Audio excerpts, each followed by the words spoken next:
Today is my first working day as an information security officer, and I decided to share with you my daily activity in my new job, so you can learn realistically what we are doing and how we are doing it. I will show you how we are doing the following tasks in a real organization. Information Security Policy Framework, Information Asset Management, Risk Management, Incident Management, Access Control Management, Operation Security, Vulnerability Management, Network Security, Disaster Recovery, and Business Continuity Planning. Everything will be explained to you using real tools, process, and documentation. You will also learn how to manage solutions like GRC, Enterprise Antivirus Solution, Enterprise DLP Solution, Data Classification Tool, SIEM Solution. I'm also responsible to manage few information security standards and compliance like ISO 27001, NIST, PCI DSS. So I will show you how we plan, implement, and audit those standards and compliance. Every Thursday, I will publish a video showing how we are doing some of those tasks in my company, what tools we are using, the challenges we are facing, and what is the final deliverables. By the end of each video, I will raise a problem that we faced at work, and I want to hear from you in the comments. What do you think is the best way to solve this problem? By following this video series till the end, you should get the real experience from a real information security officer. I forget to tell you that all the resources used in this series will be available for free to be able to practice everything yourself. Finally, let's start with our first questions. During my interview for this position, the interviewer asks me, in one line, "Can you tell me what is the main responsibility of an information security officer?" Write your response in the comments and I will let you know what was the right answer.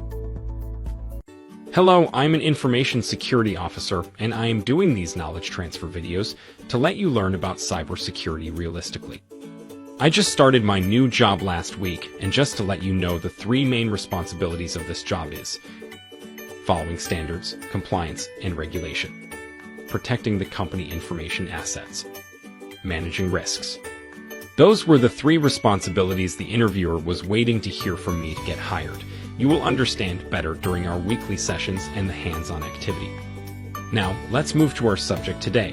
The first thing that I need to do in my work is to understand the company business very well, what they are doing, what service or product they provide, the company structure, how many departments do they have, do they provide online services or only physical services, the technical infrastructure.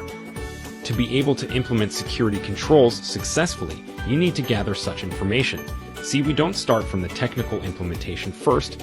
We start to understand the business, identify the critical business assets and functions, and according to that, we decide about the technical controls. The company is an insurance company, and they have 5 departments and a small workgroup network that include around 140 computers and laptops. So in brief, they didn't have security in place. According to that, I have to implement a full information security management system from scratch, and the best way to do that is to implement ISO 27001 controls in my company. ISO 27001 includes 114 controls. Some of them are technical and others are not. We will learn the implementation of all the applicable controls from scratch. I added a list of all ISO controls in English, French, and Spanish in our free resources. You can download them for free for the link in the description. Next week, we will start the implementation, finally, for our weekly question. For a medium company like mine, how much budget do you think I need to allocate to purchase security software and equipment like antivirus, firewall, or DLP, and so on? Leave your answer in your comments, and I will let you know in the next session. Now, let's start the cybersecurity implementation, and our first project is the ISO 27001 implementation. The ISO 27001 is a global information security standard that many organizations is looking to implement, as it's mapped with a lot of governance compliance. It consists of 1. The requirement clauses that contain 11 clauses. 2. Annex A contains 114 controls in 14 sections. We will start with Annex A, and I will show you how to implement those 114 controls in my company. The first section of Annex is A5, and it's about information security policy. In this section, I will teach you how to plan and implement an information security framework. We usually create an information security policy for two reasons. One, compliance requirements. So for example, if the company follows compliance that enforces encryption for personal information, so we should have a policy explaining what encryption will be used, how are we going to manage the key, and all other encryption details. While if another company is not following the same compliance, they don't need to have the same policy. 2. Risk.